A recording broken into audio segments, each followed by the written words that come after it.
The dark night এই চলচ্চিত্রের কাহিনী গড়ে ওঠে ব্যাটম্যানের যাত্রা নিয়ে, যিনি গোথাম শহরের শাসন ব্যবস্থা এবং অপরাধের বিরুদ্ধে লড়াই করছেন। কিন্তু এইবার তার মুখোমুখি হতে হয় এক ভিন্ন ধরনের শত্রুর, জোকার, যিনি অরাজকতাপূর্ণ এবং বিপজ্জনক মানসিকতার অপরাধী।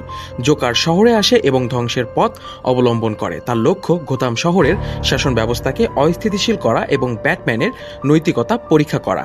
সে গোথাম শহরের প্রতিটি নাগরিককে ভয় এবং বিশৃঙ্খলা ছড়াতে চায়।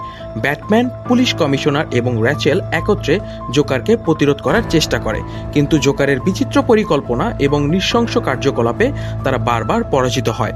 তার কার্যকলাপের মধ্যে থাকে অপারেশন, যেখানে নির্দিষ্ট ব্যক্তি বা গোথামের জনগণকে বিপদের মধ্যে ফেলে এবং ব্যাটম্যানের মানবিক দিকটিকে উন্মোচিত করে।